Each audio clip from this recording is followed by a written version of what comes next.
চলো যাই দেখে আসি বিলকুমারী মায়াকুমারী। বিলকুমারী মায়াকুমারী কেন বলা হয় সে সম্পর্কে আগে জেনে নিব। এই জায়গাটার চতুর্দিকে শুধু পানি দ্বারা বেষ্টিত এবং চতুর্দিকে খোলা ফাঁকা বিল এলাকা, এজন্য বিলকুমারী বলা হয়। অন্যদিকে মায়াকুমারী কেন বলা হয় সেটা জেনে নেব। এখানে কেউ ভ্রমণে আসলে মায়ায় পড়ে যায়।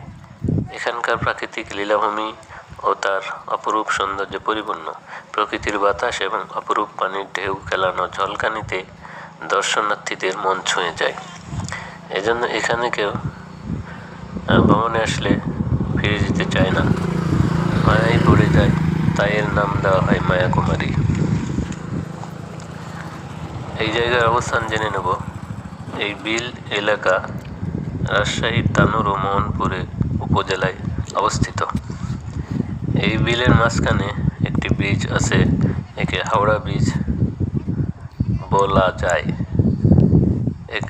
একে হাওড়া ব্রিজ না বললেই নয়, ঠিক যেন হাওড়া ব্রিজেরই মতোই দেখতে। বৃষ্টির গঠন ধনুকের মতো। ব্রিজের শুরুতে উঠলে মনে হবে আমরা অনেক উপরে উঠে যাচ্ছি। ব্রিজের মাঝখানে দাঁড়ালে, বিলের দিকে তাকালে মনে হয় আমরা অনেক উঁচুতে আছি। ব্রিজের আকর্ষণ হচ্ছে পশ্চিম প্রান্ত তানোর উপজেলা এবং পূর্ব প্রান্ত মোহনপুর উপজেলায় অবস্থিত। এজন্য ব্রিজটি দুই উপজেলার মানুষের যাতায়াত ব্যবস্থাকে সুদৃঢ় করেছে এবং তাদের ব্যবসা বাণিজ্যের প্রসার ঘটিয়েছে। এই ব্রিজের মাঝখান দিয়ে বয়ে গেছে বারানা নদীর একাংশ এবং নওগাঁ জেলার মহদেবপুর হয়ে আত্রাই নদীতে মিলিত হয়েছে। তো সুপ্রিয় দর্শক, আমার ভিডিও যদি সামান্যতম ভালো লেগে থাকে তাহলে চ্যানেলটিকে সাবস্ক্রাইব করুন এবং শেয়ার বাটনে ক্লিক করুন।